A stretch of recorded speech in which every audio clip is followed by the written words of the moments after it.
actually be moderated by Ahmad Abuznaid, our Executive Director of USCPR Action and USCPR. So I'll pass it off to him in a second. But before that, I wanted to introduce every one of the panelists here who have been doing such phenomenal jobs. We have Jehad, who is the Executive Director of the Jerusalem Fund. Jehad recently edited the book Light in Gaza, Writings Born of Fire, published by Haymarket Books in 2022. He has been published in 972 Magazine, Al Jazeera English, Palestine Square, Journal of Palestinian Studies, and Vox, and contributes to the anthology Gaza as Metaphor with a chapter entitled From Fence to Fence, Retelling Gaza's Story. Jehad's family continues to live in Gaza. We are then joined by Eman Mohammed, who is an award-winning Palestinian photojournalist from Gaza and a senior TED Fellow. Iman's career began at 19 in the Gaza Strip. For the first decade of her work, she focused on documenting the life of people of Palestine under the Israeli occupation and ongoing siege in Gaza. And we are joined as well by Salma Shawa, who is a Palestinian content creator from Gaza. She has been making educational videos about Palestine for the past 4 years on Anat.International. So Salma has been an extremely influential voice across social media platforms, speaking to her truth in every way possible. And lastly, but certainly not least, we are also joined by Khader, who is our Manager of Policy and Advocacy Campaigns at the USCPR. Let's give them a round of applause. And with that, we'll get started. All right, thank you so much, Iman. All right, good evening, everyone. Thank you again for joining us. We're going to start off first with Jehad, then we'll get to Iman, Salma Muhammad. We're going to take some questions directly to the panelists, and then if there's time permitting, we'd love to get some questions from you all. So with that being said, Jehad, please, tafadhal. Thank you so much, Ahmad. Good evening, everyone. It's a pleasure and an honor to be here tonight with you, with friends and colleagues, and with fellow Palestinians from Gaza who I met for the first time in person. And of course, this is a very difficult moment for us to come together and talk about what's happening in Gaza, around Gaza, but at the same time, we are witnessing a pivotal moment that's not only going to, or has already began to redefine, Palestine and the Palestinian experience and the trajectory of events between the river and the sea, but it's also redefining the entire world that we're living in. I was asked to to provide a historical context about Gaza, and I think the worst thing that you can do when it comes to someone who studies history is to give him 20 minutes. So I will try to be brief, but I'm also not going to go through a chronology or bore you with dates and details, but I'm going to talk about framing Gaza historically and understanding what Gaza's historical experience means for Palestinians there and for those who live outside of Gaza. And of course, Gaza has been the center of global attention over the past 7 months, and there has been a lot of interest in this place. For years, there have been some attempts by scholars, activists, and experts to start a conversation about Gaza, to shed light on the experiences of its population, and to make sense of the experiment or experiments of its population. And to make, some scholars in the West wrote some works that address one or more of Gaza's, one or more aspects of Gaza's story. Others dedicated big chunks of their careers to it. But despite these attempts, Gaza remained a distant place, not just geographically, but also intellectually, academically and culturally. I grew up in Gaza. It's where I lived most of my life. And for most of the time I spent there as someone who was curious about the outside world, who yearned to connect with this world beyond Israel's fences and walls. I, and many like me, experienced a deep sense of isolation and alienation from this wide world that lies beyond Israel's fences and restrictions. When I left Gaza in 2013 to start my PhD program at NYU, I became angry. I was angry because I saw the wide range of possibilities this world offers. And I haven't stopped for a moment thinking about how more than 2 million people in Gaza were deprived of these rights and possibilities simply because of who they are. For many of us on the outside, Gaza has always been far, distant, mysterious, a black box full of secrets.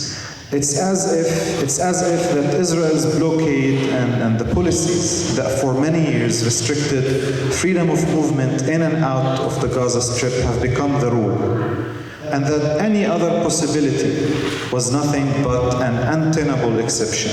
In the past 10 years, I tried to talk about Gaza, about the place where I grew up, the place that shaped and molded big parts of who I am today. But unfortunately, the attention Gaza would receive would be seasonal, mostly linked to moments of spectacular violence that involved Israelis, their convenience or lack thereof, their security, and ability to go on about their lives. Once these moments come to an end, nobody talks about Gaza anymore. For Israel, and for many Israelis, Gaza has always been a nuisance, an annoyance, an unpleasant reminder of hell. Hence, the expression that's used in Israel, rather than saying, go to hell, they would say, Lech le'Azza, instead of saying, go to hell. And it's a hell that Israel created. And immediately after these explosions of violence, of spectacular violence that affected Israeli convenience, once they're over, Gaza goes back to its hell, and the rest of the world, especially Gaza's immediate neighbors, go back to forgetting about this place. And they invest more and more in systems and structures that would ensure that they are not reminded of Gaza again for a long time. But of course, Gaza is a place full of people and possibilities. And in a place like Gaza, history never pauses. For Palestinians in Gaza, between every war, and every intifada and every march of return and march of return, history continued to unfold. And people there were constantly aware of the predicament that they were in. I mean, how could they not? How could they not? And their city and the areas in its vicinity, now called the Gaza Strip, has for a century been impacted by repeated wars, destruction, displacement, de-development. This is something that Professor Rashid Khalidi talks about in his 100-year war on Palestine. He talks about, the history of modern Palestine as a history that has been shaped by a century-long war against the Palestinian people.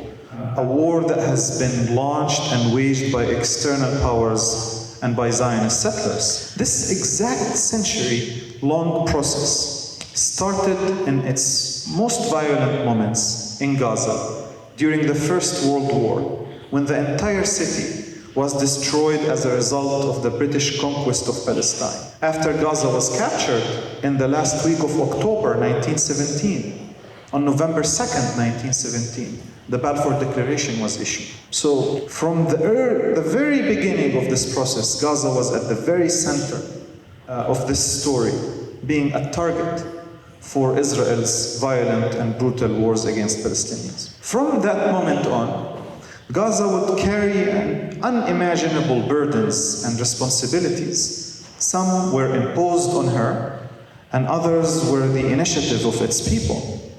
Like in the First World War, Gaza was an important front for the 1936 revolt in Palestine. In 1948, Gaza was the only major Palestinian coastal city that was not conquered by Zionist forces.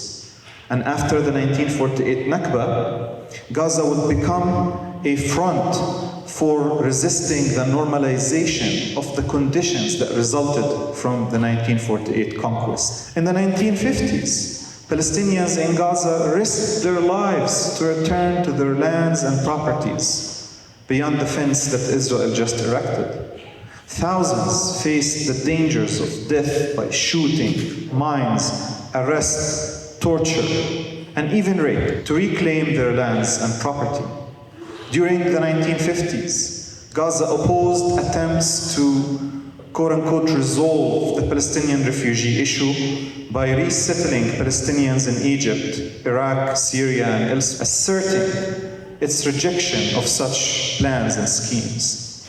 Additionally, in the 1950s, Gaza resisted the first Israeli occupation of the Strip, part of a British, French, Israeli explicit colonial campaign to occupy the Sinai Peninsula in Egypt and Gaza, a campaign that aimed at undermining the revolutionary government of Egyptian President Jamal Abdel Nasser, especially after he nationalized the Suez Canal. Between 1956 and 1957, Palestinians in Gaza engaged in boycotts, civil disobedience, and armed struggle against Israel's occupation, until Israel withdrew under international pressure around this time in 1957. This political victory for Gaza and Egypt in the mid-50s placed Gaza at the forefront of anti-colonial politics and struggles throughout the 1950s and 60s. Palestinian refugees in Gaza supported the Algerian Revolution against French colonial rule. They would fundraise in refugee camps just years after the Nakba. In the 1960s, many revolutionaries and leaders, including Che Guevara and Haj Malik al-Shabazz, Malcolm X, visited Gaza. Malcolm X, who was received by Gaza's chief judge, toured the Gaza Strip and expressed deep empathy for Palestinian suffering. And as he departed Al Arish Airport in Egypt, which is the closest Egyptian airport to the Gaza Strip then, he paused to look back at the Palestinian delegation that accompanied him to the airport, and he chanted, "We shall return, we shall return." But after 1967, the path towards return would become complicated for Palestinians in Gaza, especially after Israel occupied the Gaza Strip in 1967 as part of the Six-Day War. And aware of Gaza's revolutionary potential, Israel immediately embarked on a campaign to dismantle the symbols and institutions of Palestinian nationalism, activism, and culture within Gaza. The occupation in 1967 led to campaigns of erasure of Palestinian identity and the colonization of 25% of the Gaza Strip's territory, despite its already high population density and the presence of hundreds of thousands of 1948 refugees crammed into 8 refugee camps there. So I want you to imagine for a second, the total area of what is today the Gaza Strip constitutes only 1% of the entire area of British Mandate Palestine. That is the area between the river and the sea. Israel occupies Gaza in 1967, and immediately after it occupies this 1% of the overall territory, the first thing Israel did was to take over 25%, 1/4 of the entire area of the Gaza Strip, to move in Israeli Jewish settlers into that territory, adding insults to the wounds of history. But in response to all of this, a new generation of Palestinians who grew up in Gaza in the 70s and 80s, isolated from the outside world, and after Israel destroyed most of the foundations of their national life and institutions in Gaza, this generation lived under a regime that censored Palestinian expression and treated Palestinians as a disposable workforce. This generation sparked the first Intifada, the first Palestinian uprising, which was a spontaneous mass mobilization movement that centered on unarmed resistance. What was Israel's response to the first Intifada? Israel's response was brutal repression, and Israel implemented policies that included the literal breaking of protesters' bones on live television in the late 80s. Somehow around that time, the movement that Palestinians are constantly asked to condemn on Western media was born. In the early 2000s saw the second Intifada, during which Israel launched another brutal campaign, killing Palestinians and demolishing any hopes for their statehood and sovereignty, even under frameworks that were accepted by the international community and sometimes imposed by it. Fast forward to 2007, and the Gaza Strip was subjected to the longest siege of the 21st century, interrupted only by successive wars and now by a genocidal campaign.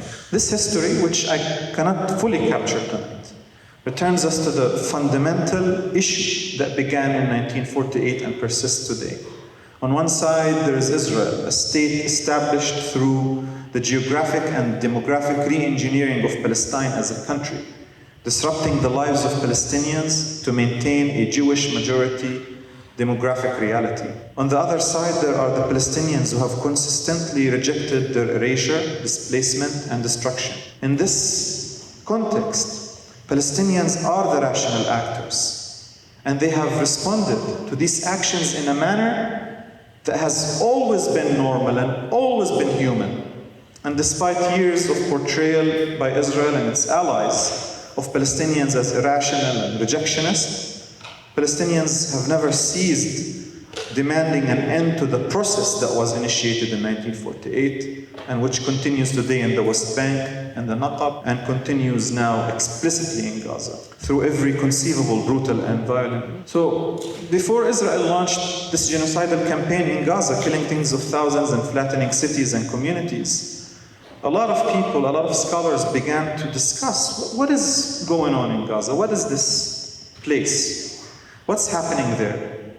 And some scholars, like Sarah Roy and Ivar Ekeland, who in October 2021 published an essay which I highly recommend that everyone here reads, titled "The New Politics of Exclusion, Gaza as a Prologue," in which they argued that the reality in Gaza then captures an evolving politics of exclusion and control, whereas an entire population is rendered rightless and is subjected to an eternal life of no rights and no hope and no horizon. And their reality as a rightless population is normalized and accepted by the international community. And those scholars, they were arguing that this is becoming a model that was on its way to become universal, to apply in other parts of the world. And against the backdrop of this reality, Gaza resisted and continues to resist. I won't dwell on the conditions in Gaza today because I know we're all familiar with it. But I think my message tonight is that what is happening today in Gaza is part of this long, long history. And we can't understand what's happening today in Gaza without understanding not just the Nakba, which it's been 76 years since it started as a process, but as a century-long process of destruction, of Western colonialism, of conquest, and rooted in the very assumption that in a given piece of land, there's one people who are deemed deserving of rights, dignity, and freedom, and another group that's not. And against this very notion, Gaza has fought, Gaza is fighting, and Gaza will continue to fight because Gaza will not allow itself, nor all of us, and any of us, to live in a world like that. And I will conclude here. Thank you so much.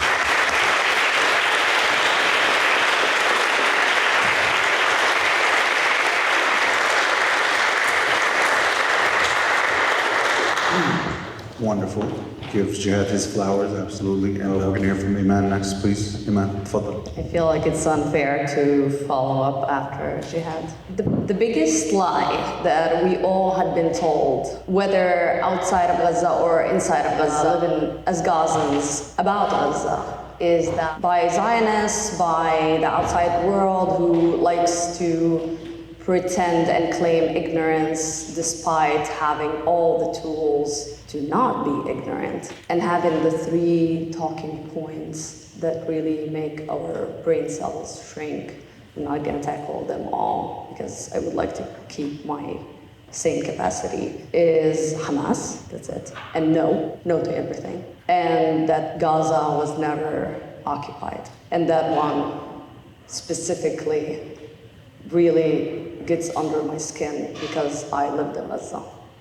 And when I evacuated my hometown, when I evacuated Gaza in 2014, I evacuated forcibly. I had an injured child, and luckily she had an American passport, and so we sought medical treatment here. no thanks to the American government, we evacuated on our own.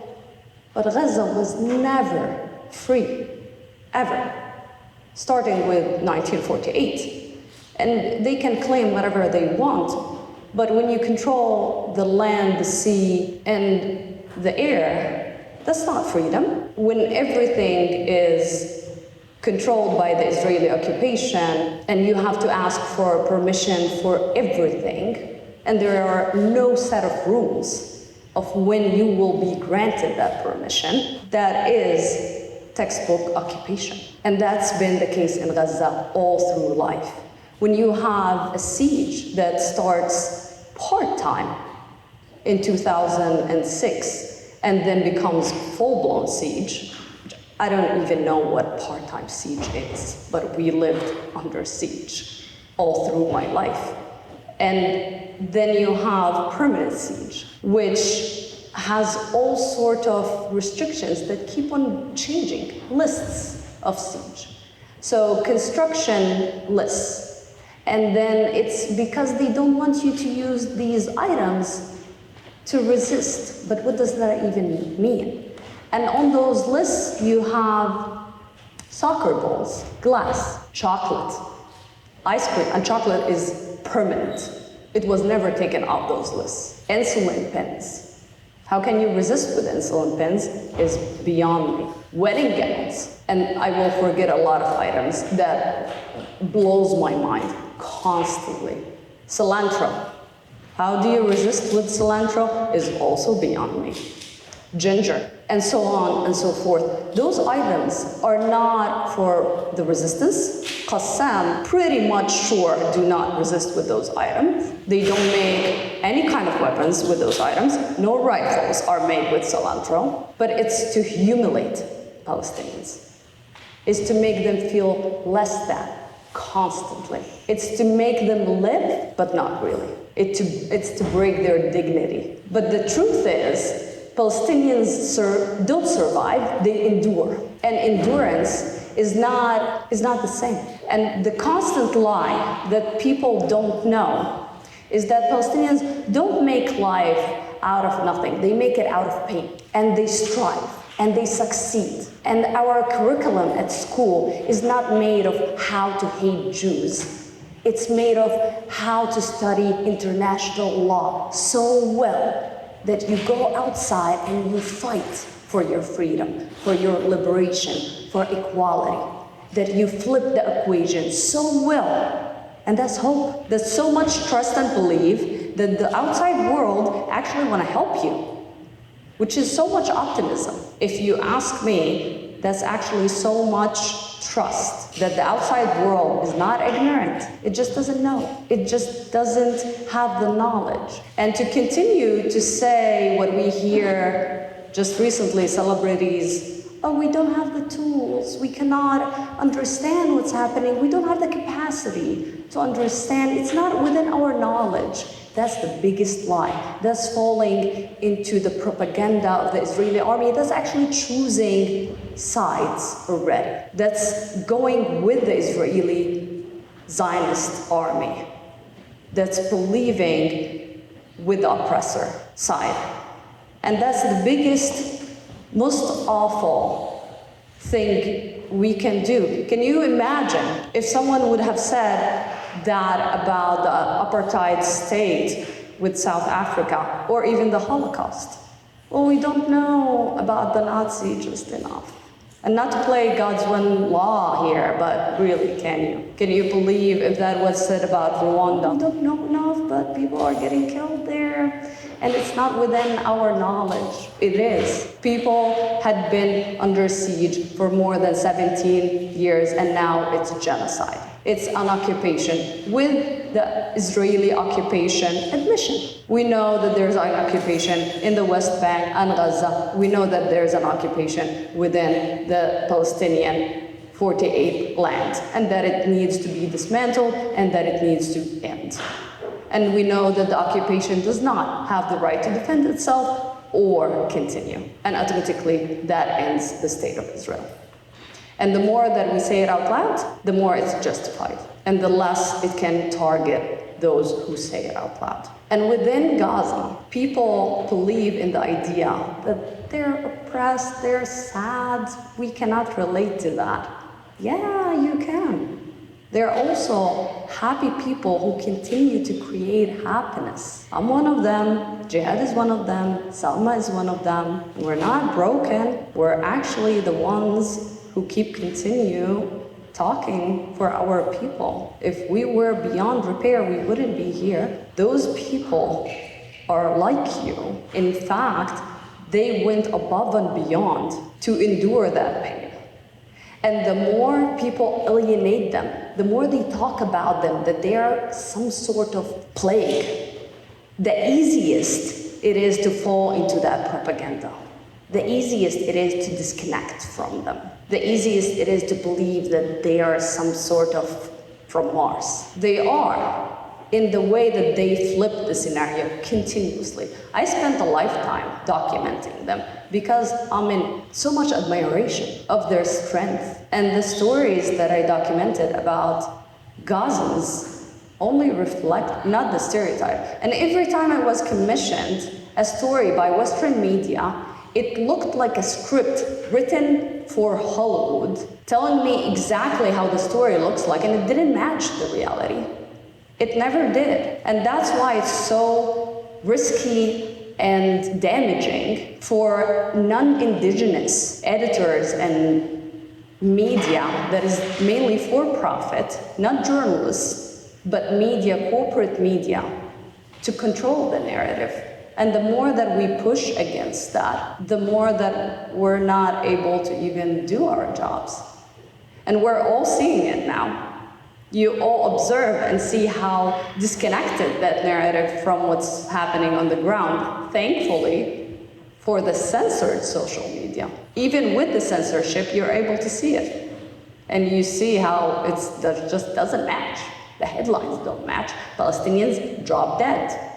Israelis get killed, even if there's like 5 of them in comparison to 15,000. And I am supposed to talk about the American policies in the region and how successful or not it had been in the region. And I think it had been very successful for the Israeli apartheid state, because we all know that it had been, it had been very obvious for Palestinians that it had been put there. And it always boggles my mind when Americans come and say, this is a fascist regime. And we're like, duh, you just realized that? It's responsible for slavery. And it didn't even just end yet. And when we say genocide, and they're like, it's war, but it just, like, a lot of people die. And we're like, they killed 59 million Native Americans, and they are not having the decency to apologize for that genocide. And we expect them to acknowledge a genocide happening in Gaza? We're not waiting for white genocide apologists to give us our justice. We grab it and we take it away. It's our genocide. We know that it's genocide. We're not waiting for an administration that is facilitating the genocide, that is dropping bombs on our children's heads, decapitating them, and then claiming that it's invisible children on the Israeli side that are dying. We're just not gonna wait for that. It's not newborn fascism. It was founded on fascism. It was founded on slavery. It was founded on genocide. So we're just very happy that everyone is seeing it right now, but it had always been the case. And the faster everyone realizes that, the faster it's dismantled. So we're not just calling for the dismantle of the Israeli apartheid state, we're also calling for the dismantling of all oppressive regimes. I think I'm gonna be sent to Guantanamo after this very fast. I don't understand how we're at the time and place where things are happening under our eyes and we're just sitting here and we wonder about What can we do? Action. We do action. And that's what Palestinians are doing. That's what you're saying, what you're seeing. And that's what Gaza had been doing for so long. That's literally what had been happening in Gaza. It had been taking action, but Gaza is a strip of a land that had been resisting. And that's what we've been documenting, the resistance. I will wrap up by saying, I hope I didn't go over my time, by saying that our oppression aligns with a lot of the oppression that the US within the Black and brown community oppression. And that's why it's not new. But also there's always room for allies. We're not alienating any of the allies that are genuine and want to come on board. And that's not lost on any of the ones that are realizing that it's not exclusive for just us. It's actually your duty, because Palestinians, the journalists and the individuals who had been fighting this battle, who had been witnessing this genocide, did their absolute best to not just bear witness, but to make you the witnesses now. No one can claim ignorance. And the raising awareness phase is long over. It's up to you now. Give it up for you, man. Thank you. Absolutely. I think they're ready to go now. Let's continue. Yes, absolutely. Salma, please. Okay, hi guys, thank you for being here. I think there's a lot to unpack with social media, so I kind of narrowed it down to a few things I just want to address in terms of the elements that I feel pertain so much to this moment on social media, and also not glorifying the role of social media, being very level-headed with it, because I know there's so much thrill that comes with seeing, oh my God, this video is viral, it's about Palestine, hey, this is so cool. And I get it, I sometimes fall into that trap, but I don't want anyone to come away from this thinking that it starts and ends on social and the numbers that you get there, because at the end of the day, we're still under the mercy of algorithms, so it's not a totally free space. It is freer than mainstream media though. And as you're all aware, mainstream media has always portrayed Gaza in particular, and just Palestine more generally, in a very specific way that,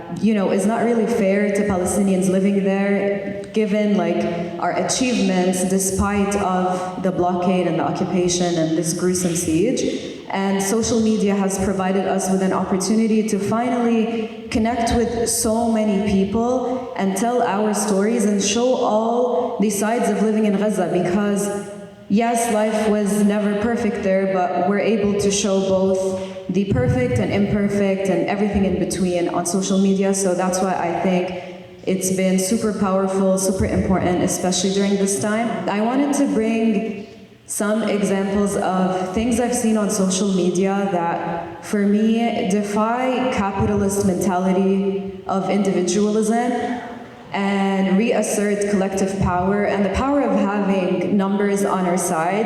It proves capitalism wrong in so many ways when you have people from across the globe siding with the Palestinian people. You might have seen videos circulate of certain Palestinian artists, their management dropping them, and then people going on TikTok saying, stream this artist's songs on Spotify, get them on the top list, and that really helps those artists. It brings money back to them, money that they lost by losing certain partnerships or deals that they have. So that's some of the impact that we're seeing as a result of social. Very recently, I don't know if you're aware, but there's this company called Hims and Hers, and they spoke up about Palestine, and immediately their stocks plummeted, and then TikTokers started making so many videos, brought the stock back up. So that's what I mean when I say it's not all about self-interest and protecting the self, which is why for so long people have been afraid to speak about Palestine. Now we're seeing more and more people talk, because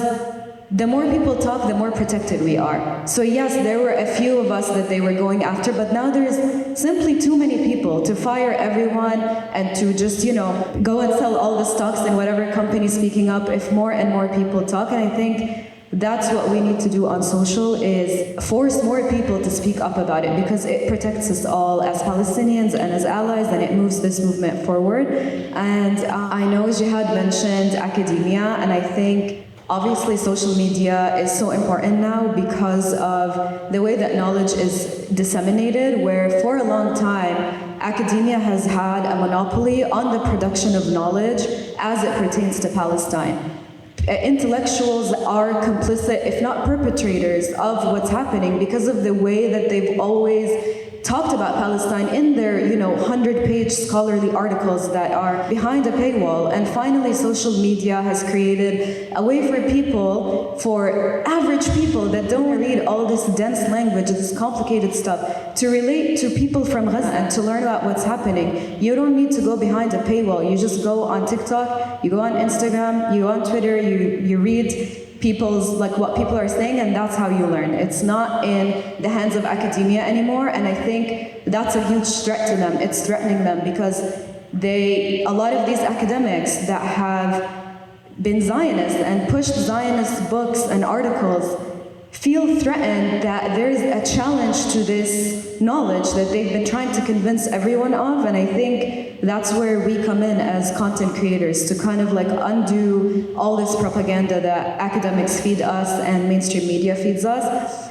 And the three things I wanted to mention most is the way that I feel my experience on social media has been so strange this time around, because I've been doing this for a few years. I made content in Gaza in both 2021, 2022.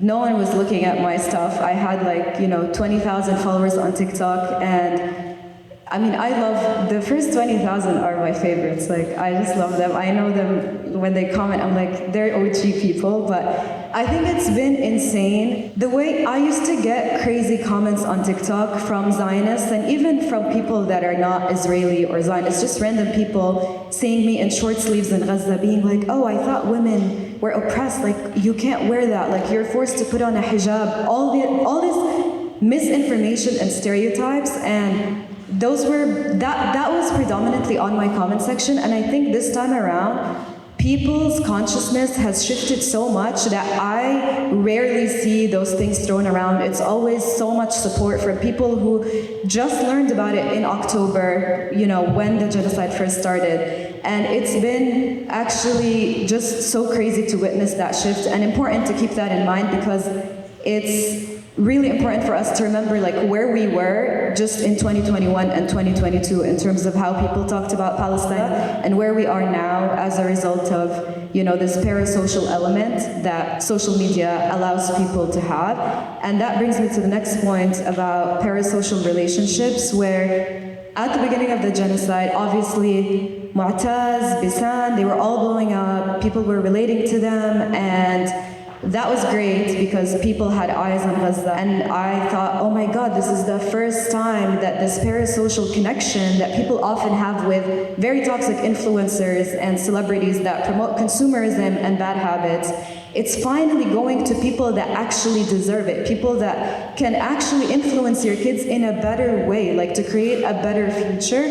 And that was really positive. I think this had a huge impact, just this idea that people that were not from Gaza, that were not experiencing the genocide, were scared about what's happening to Mu'taz. Is he okay? Checking their phone to check on Bisan and Hind, and DMing them and just being where are they? I think this really impacted how much awareness we were building, and it made people relate to us on an entirely new level, because you suddenly started feeling that those citizen journalists were not just journalists that were on Al Jazeera or were just on CNN, debating with some Zionists. They were actually your friends or family. You needed to check on them. You needed to make sure they're okay, that they were not the next target. And I think a few months into the genocide is when I realized, yeah, everything has a positive and a negative, and we started seeing the negatives of the parasocial, where sometimes people took the words of, their favorite citizen journalist as word of God, I am gonna glorify this person as if they're a celebrity. And then, I started noticing some TikToks where people talked about, let's say, Mu'taz or Bisan, almost like BuzzFeed, kind of like celebrity, commentary. That is not good because, yes, social media humanized us, but then that was also dehumanizing them to hold people to this level of like glorification and like an idol almost. And it made it so that people forgot about the whole 2 million that are trapped in Gaza, and the focus was on just like the 5 famous ones that became their favorites. So that was something that I, along with other creators, tried to make content about to make sure that people were not forgetting that this is not about 1 or 2 people, it's about the whole, and that gets back to that capitalist mentality of individualism. So even as the genocide goes on and as we use social media, it is super important to always remember that. It's so easy to fall into it, but remember, this is about Palestine. It's not about your 1 journalist or 2 favorite content creators even. And my other observation, I think this is my last observation, is about soft power, where obviously the US empire doesn't just rely on military force and money to maintain its empire worldwide. It's also about what it exerts culturally around the world. So for the first time ever, I feel that Palestinians are building soft power and exercising it literally without us putting any resources behind it. We're not paying any celebrity money to talk about Palestine. We're not paying any of the allies that are not even remotely affected by the genocide. We're not paying any of these people to speak up, but they are speaking up. They are showing up for free, doing things for Palestinians for free and continuing their advocacy. And that's so important. It's like to remember, social media is allowing us to build that soft power, and that also threatens Israel because Israel puts so much money behind, appealing to the vegans or appealing to all these different groups, pushing birthright trips, doing all these things where they pay so much money for this propaganda. And for Palestinians who are dispossessed, who are going through genocide, like experiencing the worst time in my life, for us to be able to build soft power without any money and with really no backing from anyone major is huge. And I think we need to feel very proud of where we've come as it relates to that part of like the cultural aspect. And I think to summarize, I just want to say that social media has shortcomings. Obviously, we're trapped in the algorithm and we don't control social media, like Meta censors. The US is trying to ban TikTok, so obviously doing things in person and organizing is key. And I don't want anyone overestimating content creators and our reach and impact, because at the end of the day, we're not them. We should always remember the resistance in Gaza, because without them, we wouldn't be making this impact today on social in terms of awareness and education. So I never want to overestimate what I'm doing. And also remembering the citizen journalists on the ground, like Anas, who's still in the north of Gaza, that are making it possible for the world to learn and understand and witness the genocide, because it is being so heavily documented because of those people that are on the ground. Thank you. Yeah, obviously right now, one of the key entities involved in what's happening in Gaza, obviously, is the United States. I shouldn't have to tell anybody here that the United States, for the past 220 days, has continued to support Israel's, not just mass atrocity, but genocide in Gaza. This is really a continuation of what we've seen for decades now, not just since 1948, but prior and even after. But what I'll do is walk through the U.S.'s role in this genocide from start to finish and hopefully paint a broad picture for you. The last 220 days of Israel's ongoing genocide, which as of tomorrow will coincide with the 76th year of the Nakba, have forced populations but also institutions to reevaluate their relationship with Israel. At the same time, it's also forced nations like the United States to harden its position deeper and deeper in support of genocide. Right now, we're at a point where U.S. policy has shifted, I think permanently, at a point that we haven't seen since 1973, when it actually gave the most military aid to Israel than it ever did prior, even at a point where it recognized Israel on May 14, 1948. And part of the reason why is that in the history of the United States, there's never been one point that I'm aware of where the U.S. did anything to stop, intervene, or act to end a genocide. This is not just about Gaza, this is about Rwanda, this is about every instance, Bangladesh, the genocide that it chooses to forget. This is about the entire world, which is why when you see the U.S. in the international community, it chooses a policy of forgetting that, what it did in the past, but also continues to advance what it's doing right now. It is the fact that the nation, the policy and its leaders are either directly contributing or have played a long-time role in building up the genocide of Palestinians. In fact, in 1973, the year that the U.S. gave the most military assistance to Israel since 1948, when they recognized Israel, President or then Senator Joe Biden entered the United States Senate. If you look at his trajectory, trying to become president in the 80s, currently president now, his career coincides with the escalation and increase in support for of the U.S. for Israel. This is no coincidence. This is no matter of theory or suspicion. This is, frankly, a matter of U.S. policy. Right now, we're in the midst of arguably one of the most public and most well-pronounced U.S. genocides in the history of the world. And I don't say that as a light note. When the U.S. was found to have been involved in genocide, it was those of us who found out through leaked or declassified or unclassified CIA documents years and decades after the events happened. Not just in Bangladesh, but in other parts of the world where the U.S. had, quote unquote, vested interest in national security priorities. The role of the U.S. today in Gaza is not just unique, but it shows that people who sit in these positions of power forget what they did a couple years ago. President Biden himself called himself a decent man for standing up against the genocide in Darfur.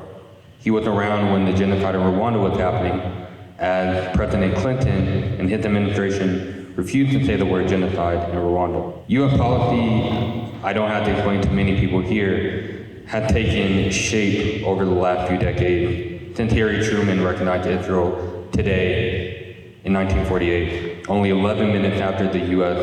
found out that Israel declared its establishment under David Ben-Gurion. Ever since then, U.S. policy has shifted from supporting Israel's economic viability to supporting military assistance. And it's no coincidence either that the current Secretary of State's grandfather in 1946 pushed the U.S. to support the invention of Israel, a name by the man of Maurice Blinken, whose grandson, Antony Blinken, is currently the Secretary of State. Each instance of war, as Israel and the Zionist organizations and paramilitary call it, whether it be in the 30s, in the 40s, in the 60s, in the 70s, have been used to steal more and more Palestinian land.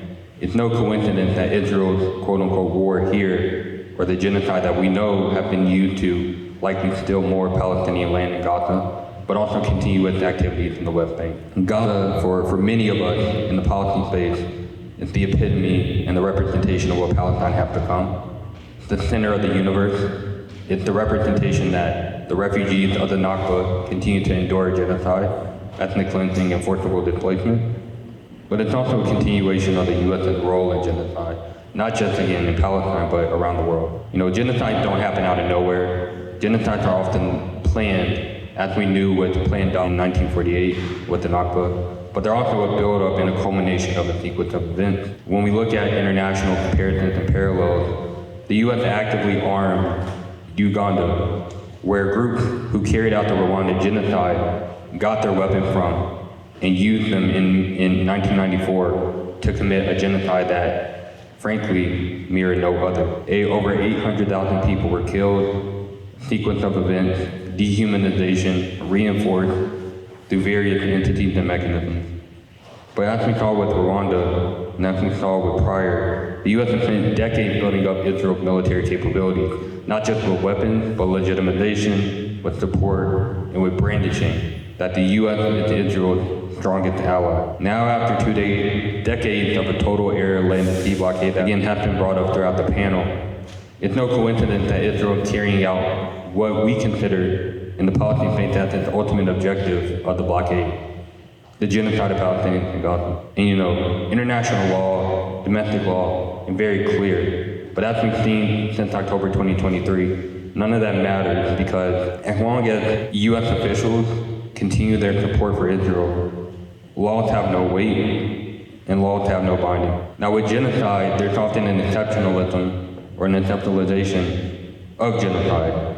So I want to wrap up in a few minutes talking about why genocide is exceptionalized and why we're seeing it right now in Gaza. When the term genocide was created, it was created in the aftermath of two global wars, World War I and World War II, which shaped our modern world today. And you know, the man that created the concept of genocide as we know it, Ralph Lemkin, a lawyer of Polish descent, came up with the term, and the international community spent years developing it.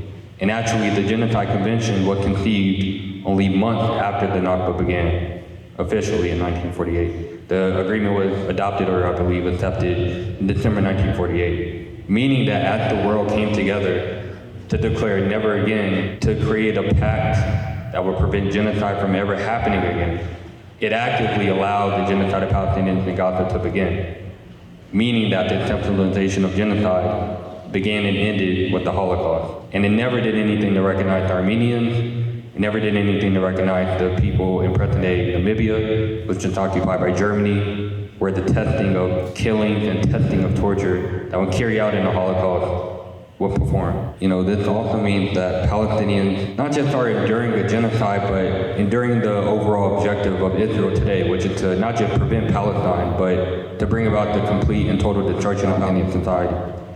You know, it's no coincidence that the U.S. is doing everything it can to deeply reinforce the regional integration of Israel because they understand the moment that we're in. This is a moment like no other. Palestinians are enduring the first ever genocide powered by artificial intelligence, the first genocide that's being publicly broadcast and live streamed to our phones, a genocide that is unlike any other. U.S. policy has not just shifted, but it's been reinforced time and time again since October 2023. I shouldn't have to tell people here and watching that, you know, dozens of U.S. laws and dozens of bills have been proposed, not just by members of Congress, but by anti-Palestinian groups who want to take out students because they speak up, as they did on Vietnam. People who want to protest genocide, as they did with Rwanda and Bosnia. A sentiment that is shared across generations, not just for anti-genocide, but pro-peace and pro-freedom. But you know, I do just also want to note too in conclusion that the United States, as we all know, was established upon various acts of genocide, whether it be the California genocide, the Trail of Tears, things that are very reminiscent to what we're seeing right now, where we're putting U.S. weapons in the hands of people who are forcing Palestinians on literal trails of not just tears, but on mass graves, on forcible transfer under evacuation orders, to places that are desolate and places of total destruction by U.S. weapons. I do just want to close by saying, you know, a couple months ago we did remember the Rwanda genocide. A few weeks ago we did remember the Armenian genocide, which the U.S. formally recognized only a couple years ago after happening over 100 years ago. And tomorrow, May 15th, we'll remember the beginning of the Nakba, which continues in the epicenter of Gaza. Right now in the moment, you know, we cannot be bystanders to genocide. I think it's very important to understand that the U.S. has not just been complicit, it's not just been a bystander, but it's chosen to take the next step that it hasn't taken anywhere else before, but to be an active participant. Right now, we're seeing what could happen to other communities if the U.S. simply allows it to. Support a genocide, arm a genocide, fund a genocide, any corner of the world, and Palestinians again and again have continued to be the example. You know, with that, I do just want to end by saying, you know, we must ensure that we do everything possible to not just prevent it from ever happening again, but ensuring that the memories of Palestinians are no longer forgotten as they do time and time again. You know, we must ensure that those who do everything to erase our people, not just from the earth, but from the memories of our generations before us and after us, that they are forced to remember what we were forced to never forget. Thank you. Thank you. We hope you've enjoyed this brilliant panel. So look, because we started a bit late, I want to respect you all's time and the time of our speakers. I had a couple questions here. I'm going to scrap those. I'd love to see if the audience has a couple of questions we can get to. I think that would be most engaging at this time. So Bria, are we gonna take a mic down? Is that what we should do? Okay, great. So Bria's gonna help out here. We'll grab a mic, and if you raise your hand, Bria will bring the mic over. Let's try our best to get to as many questions as possible. So questions, not statements, please go ahead and raise your hand. Thank you. Hi, my name is Adam, and I would love to hear your perspective about how you engage with Congress people who are very complicit in this genocide while trying to hold them accountable for their crimes while also acknowledging unfortunately they do hold power right now. And I'd just be curious to hear what sort of advice you have about navigating that. I can say something about this. Congressional work isn't my primary focus, and I'm really grateful for that. I've been to Capitol Hill many times, and I participated in advocacy efforts, and joined my colleagues at the US campaign in doing this work before and during this genocide. And I think one of the things, especially when it comes to Palestine, those policymakers, and of course, we're talking about, there is some sort of diversity within Congress, but it's mostly awful in terms of positions. But these people aren't really recognizing the shift in public opinion and in perception and in positions that's taking place in the United States concerning this issue. And I'm not sure if they are going to acknowledge this shift anytime soon. I'm trying to be realistic here and honest, and I don't think these shifts that my colleagues here talked about, what we're seeing on social media, this growing support, I'm not sure if it's going to translate anytime soon to policy changes. But I think, and I'm not sure, my family and friends and neighbors in Gaza have, the time to wait until those members of Congress, find the light and, go back to their senses and become decent and recognize that Palestinians deserve to live, etc. But that said, there is no alternative to building. And by building, I mean building a movement that maintains this momentum of people's power. Because unlike our opposition, we are not relying on corrupt methods to shape policy. This goes against the principles of how do we want to see politics happening in a society and in a community that we want to live in. So there is no alternative for us, those who support Palestine or any other social or racial or economic justice issue, but to continue building power and to continue showing those elected representatives that their constituents care about this issue, and that this issue or any other issue is critical when it comes to voting and when it comes to mobilizing people who live in the district or the state or the area where they live, and of course to project a voice of confidence that's rooted in the fact that this is a just cause and it's a moral cause. Sometimes we go to these congressional meetings with some people, some individuals, and they want to appeal to the sensibilities of this or that member of Congress, and they play, the victimhood, narrative and so on. I'm not a big fan. When I go to these meetings, when I talk to elected representatives, when I talk to their members of staff, we project this justice of our issue, this firm belief that we are on the right side of history, and we tell them, eventually Palestinians are going to win, and it is inevitable that Palestinians will win, but you will be on the losing side, you will be on the wrong side of history. And of course, I'm talking in abstract. I'm sure the organizers in the room probably, the ones who do this professionally, have better, much more creative ideas. But I'm talking here in abstract terms because I've been in these rooms. And I shared, before the war, I used to go to these meetings and I would share my analysis with members of Congress, and Gaza is going to explode, soon. the siege. And then they'll be like, but your English is good. And I'm like, no, don't miss the point like that. No. So they also have their tactics to evade, these conversations. But I would end with this. I think the staffers are better than the people who they work for. And the staffers, in a way, can be the future. So, connecting with staffers, linking with them, and also working on pushing them too. I think this can influence their bosses. So yeah, I hope I answered your question. I'm not sure. Can I just add quickly? So being on Capitol Hill, Code Pink had been doing amazing work if you're following their account. And that's something people don't know, that you're allowed to go on Capitol Hill, not the Senate, and you're allowed to be in their face. And something that they don't like is to expose them and ask them questions. And for them to answer, they actually get very, very combative and not happy with being asked questions that expose them. And the people who elect them are not always happy with the answers. And even ones that are not involved in, Palestine-Israel matters, they don't want to hear someone who's happy with numbers of Palestinian children killed.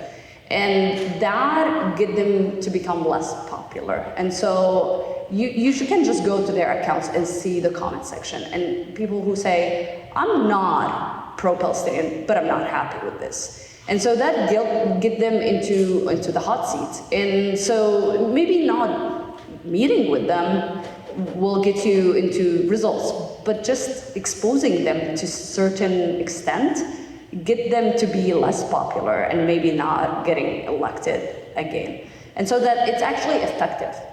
Getting into their face is effective.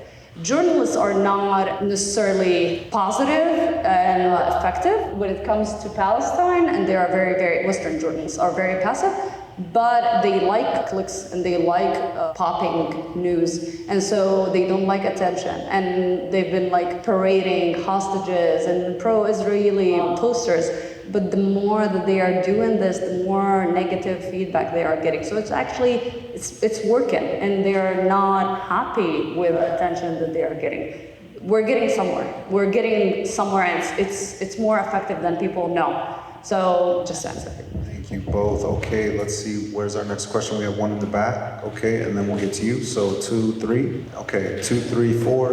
Raise your hand now if you have a question, and if not, okay, great, 2, 3, 4, 5, and I'm gonna close it after you. Great. My name is Shania. Just want to say thank you for the really thoughtfulness behind the conversation here. I know a lot of us have been really engaged in seeing what's happening on social media, doing fundraisers or donating money to people in Gaza. I'm just wondering, what kind of conversations are you having with organizers and activists in Palestine as to what other areas of support that they could need in terms of building that international solidarity, and aside from policy making, but what can we do on the ground to really help them push the needle further? Thank you. Yes, and so I think if I heard the question correctly, it was, what's the conversation looking like between you all and activists on the ground in Palestine, right? And what are the ways that they're asking for that we can continue to show solidarity? Was that okay? I can share a quick recent thing, an example. So basically, you guys might be aware that there's a whole blockout movement happening online where people are blocking celebrities and influencers that haven't spoken up about Palestine. And the reason we're doing it is because our attention is currency, and if they're able to shift people's attention towards what matters, it's a big win for us, because then we can get bigger and bigger numbers on our side. So Bisan actually reached out to me. She's on the ground, and she asked me if I can boost that type of campaigning more, and because she's also a big fan of it. So I think activists are appreciating the things that we're doing. I think another example is the encampments. I know they had concerns that the encampments will die out or that students might just give up, but they're seeing that students are still pressuring their universities to divest. So I feel that activists and journalists are seeing what's happening, and they appreciate the things that we do because they know that it's really tough to make moves, pretty frankly. Like Jehad said, none of this is just gonna happen all of a sudden. It's been more than 76 years of occupation, and it's not gonna end just today because we have, some viral social media posts or whatever. I think for Palestinians in Gaza now, there is an urgent demand, if I may describe it as such, which is to basically stop the killing, do whatever it takes to put an end to this atrocity.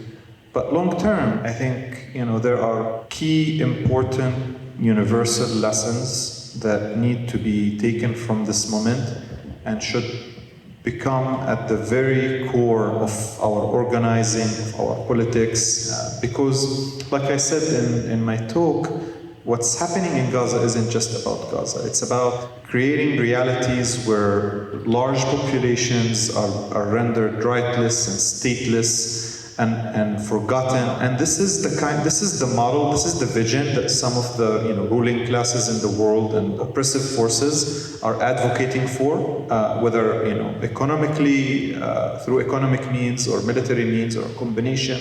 And this is the kind of, we need to honor Gaza and to honor the struggles and the sacrifices of the people there. We need to take these lessons and embed them in our struggles, embed them in our advocacy, embed them in our vision for a better world. And I think this is really important.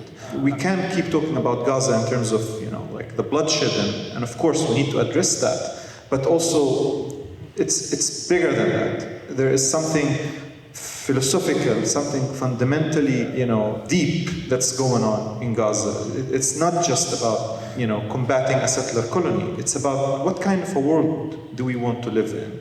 And of course, it starts with dismantling the settler colony, because it's an explicit manifestation of injustices and inequalities and so on.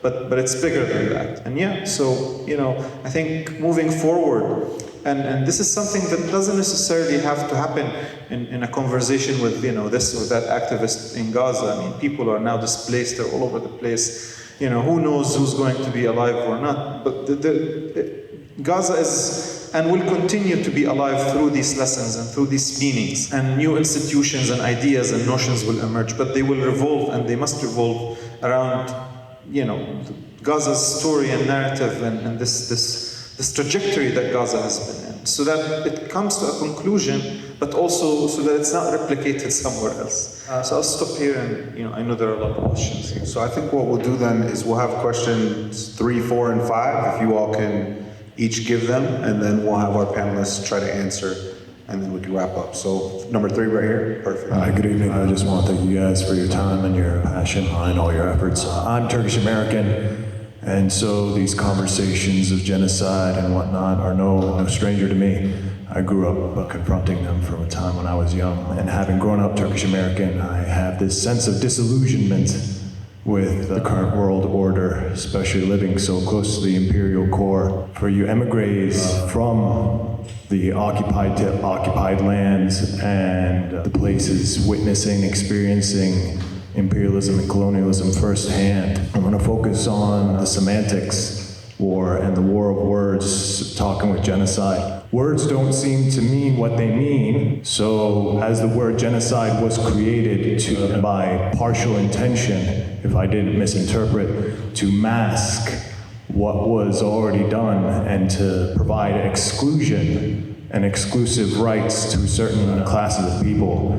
How in the modern media society and ecosystem do we find a way to reestablish the narrative with our own vocabulary? What words and what expressions can we use to galvanize and really center our movement at this time? Thank you. Let's get it to number 4 right there. White hoodie, right? Yeah, there we go. Yeah, my name is Mark from Raleigh, North Carolina.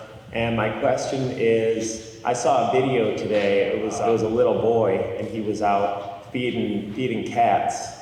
And the guy that was interviewing him said, "Hey, when's the last time you ate?" And the boy was like, "A couple days ago," and I just felt like, man, Gaza's a small place, and if I could send this boy a couple $100 or something so he could feed these cats, like I would love to do that. So I was just wondering, my question is, like, do you guys have any kind of connections sometime, or like to help? Because one thing people don't think about with all this destruction, all the animals that are just running around with no one to take care of them.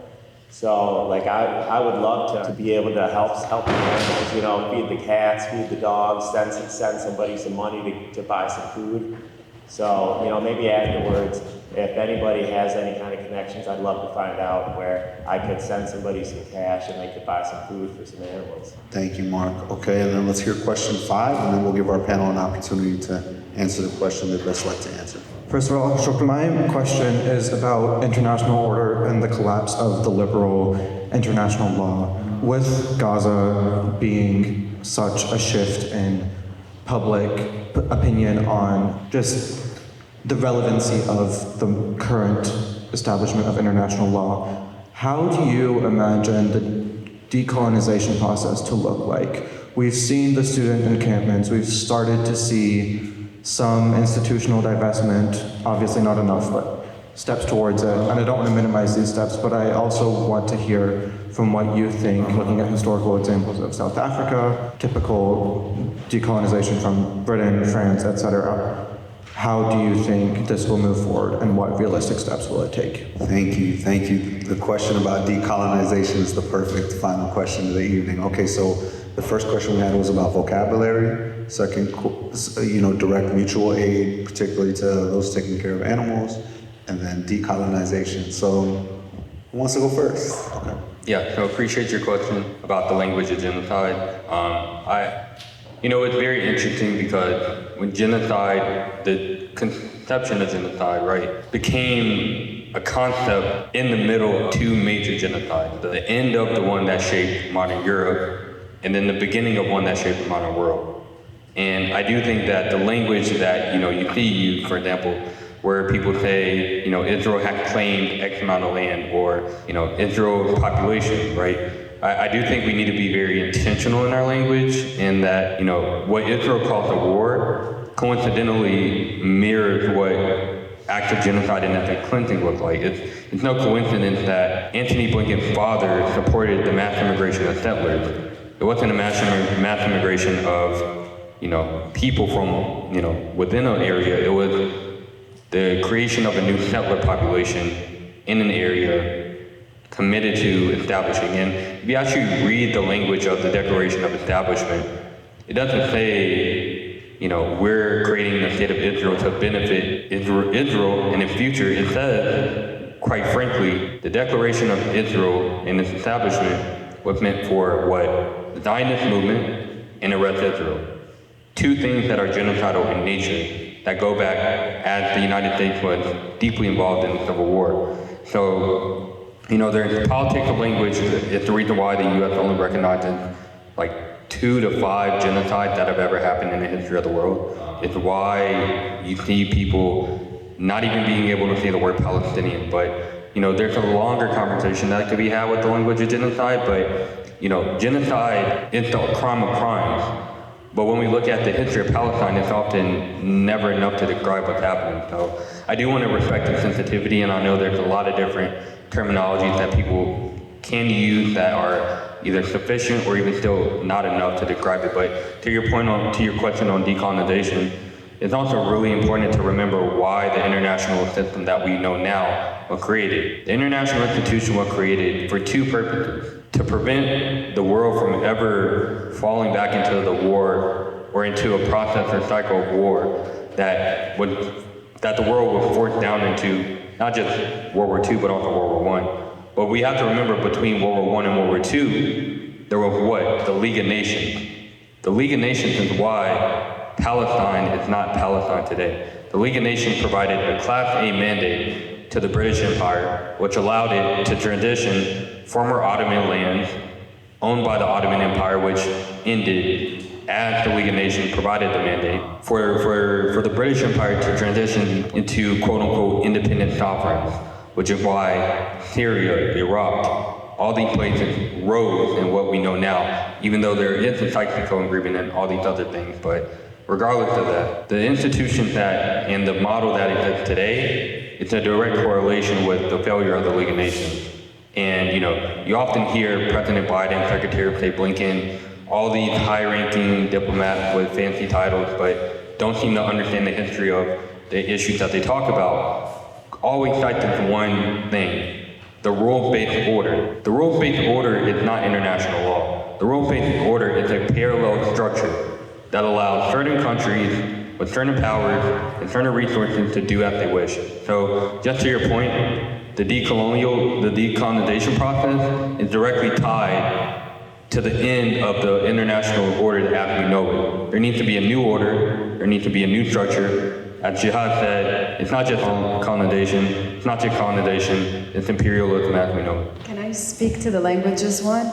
Okay, I'll be quick. So obviously don't call it a conflict. I think I remember in October posting a video about how Israel is built on top of Palestine, and a lot of people found that to be such a novel take. Like, oh my God, people were commenting, I was so confused about this. I didn't understand that this isn't like Russia versus Ukraine, where you have two separate things. No, this is something built on top of our ancestors' blood and bones, and it still continues on top of our blood. So not calling it a conflict is super important, because it removes that weird dichotomy that these are two things that have this skirmish or this cute fight between two kids. So not calling it a conflict. And I think with the news on the encampments, mainstream media reported on it a lot, and I noticed that they used the word pro-Palestinian protest instead of pro-Palestine or anti-genocide, and I think this is very deliberate, because there's something in the West where they're not going to acknowledge genocide, but at the same time, because they're under this mentality of freedom and representation, and I respect people of different ethnicities, they might acknowledge Palestinian, but not Palestine as a land. So that's very deliberate as well. Similar to what they do with indigenous people in the US, they commemorate, they remember, but the concept of land, like this belonging to someone else, doesn't exist. So I think they're doing the same thing when they're saying pro-Palestinian versus pro-Palestine. And then the third one, very quick, I was supposed to mention this in the beginning and I forgot, but I wanted to talk about fundraising, and it goes to your other question about like long-term activism and what we're supposed to do. I think because donating is the first thing everyone thinks about, it's like the one thing we can just do is like put money on the problem. It's so important to remember Palestine is not a charity cause, and I'm seeing this happen even more now because of how bad the situation is, and because certain, influential people are finally speaking about it, like Lizzo making a video saying, I give charity, or I donated to evacuate a family. It's so important that we don't dilute the Palestinian cause to just charity and fundraising, so that language is important. When you're making a video, or if you're talking to someone about donations and charity work, make sure that you're starting and ending your conversation or your video by reasserting why Palestine needs donation and aid and evacuation. This is not happening in a vacuum. There is a clear doer, which is Israel, and the reason we need donations is because of their terrorism, not because we're unable or not capable of providing for ourselves in Gaza. If they leave it alone, we'll do everything. We don't need all this money to evacuate. Just leave us the hell alone. We know how to cultivate the land, we know how to fish, we know how to trade, we know how to do this. I'll just say a few words about how Gaza is changing the world and the international order. I mean, the event or events we've been witnessing for the past 7 months, this is not a moment that once it concludes and no one knows what that looks like. It's not a moment where the world that predated it will be the same after it concludes. And it is an important moment in many ways, and we're still perhaps in the beginning of it. I can't even say that we're in the middle of it, and I can't even see how this is going to end anytime soon. But I know that the consequences, the reverberations of what's happening is going to be massive, and it's going to create new realities, and it's going to bring down old orders and systems and governments. And I think, we could think about this moment, regionally and zoom out to the level of the entire world. This moment happened in a context where the Arab world just came out of a decade of uprising in which people challenged their governments and they wanted better lives. They wanted dignity. They wanted to live in countries that are independent, where they are not ruled by stooges imposed by the outside, regardless of who the outside is or was. And counter-revolution and oppressive regimes seemed like they won, and they seemed that this wave of oppression against the people of the region succeeded. This moment happened also in the context of a realization that was also linked to this reality that the Palestinian issue was over. That, the United States is somewhat pivoting out of the region, but it actually wasn't. It wanted to focus on Asia Pacific, so it was creating this Arab-Israeli coalition through the Abraham whatever Accords that they sponsored. And the main headlines before October 7th concerning Palestine were about an impending Israeli-Saudi deal that if happened, that's it. That Israel is here to stay, that Israel finally defeated the Palestinians, that America was finally capable of creating this Arab-Israeli coalition, including Saudi Arabia, the most important Islamic country, home to the two holy sanctuaries, and with a normalization agreement that would normalize normalization everywhere else. And the idea was that that's it. Israel won. Netanyahu went to the General Assembly and he raised a map of a greater Israel that even includes Gaza, and he declared victory. And the Biden administration made it its top priority to push for this Saudi-Israeli normalization going into the elections. And even though Israel had its most right-wing, most hated blah, blah, blah government with all these protests that were taking place in Tel Aviv, the Biden administration was like, oh, okay, here's a visa waiver program, and here's more money, So they didn't even, the administration here did not even take advantage of the fact that Israel had a government that was hated by a lot of Israelis and by liberal Zionists outside of Israel to be like, okay, maybe this is an opportunity to push for that peace process and bring it back to life. Not even that.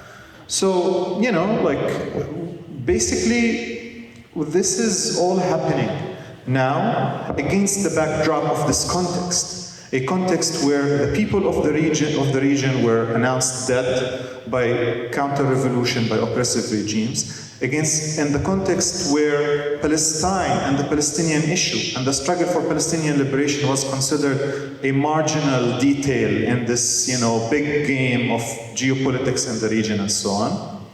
But here we are. Gaza is not only that it disrupted all of these processes, but it's also showing kids in the Arab world who were 10 and 9 and 8 years old when the Arab uprisings happened, it's showing them that you can resist and you can fight back and you can, rise up against the most powerful military regime in the region, armed by state-of-the-art weapons and surveillance and so on. So this is going to have reverberations that will be unfathomable for most of us. And I can tell you, 10 years from now, this region will not look the same, even less than that. And this is because, all of these people, they planned, they schemed, and they assumed that Palestinians as a people would die, would just fade away.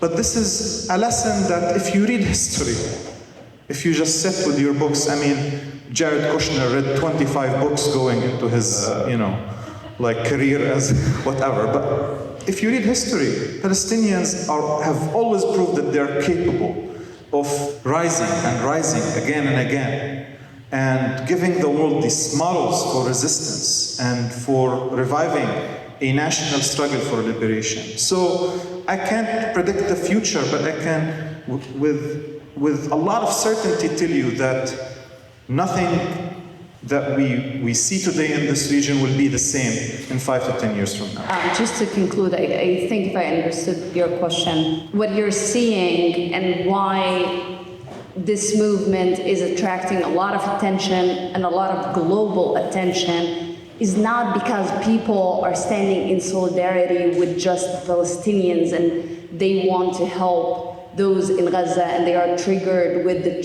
by the genocide.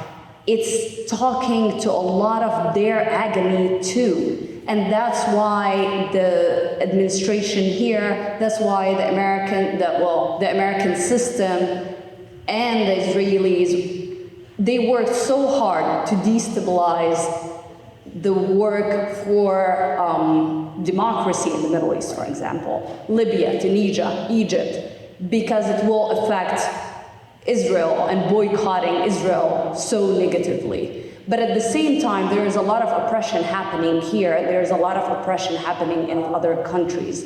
So if we're gonna look at it, whatever is happening in Palestine, it's not poetic. It will free a lot of people elsewhere. And whatever is gonna happen, whatever the end result, which I can see it so clearly, I'm not confident about a lot of things in life. I am confident about what is gonna happen eventually in Palestine and in Gaza. It will be liberation, it will be equality, it will be the end of whatever they are plotting continuously. It had been 76 years, yes, but that kind of resistance that is so strong out of a lot of oppression, it doesn't end with defeat. It just doesn't. That's not how life works. Not there. And so when you see this kind of conversation that keeps on moving in the direction of resistance on campuses among the people, they are not sympathetic to Hamas. They are sympathetic to the idea of ending the oppression that we're seeing in different nations. They are sick and tired of it. And it speaks to them in different communities.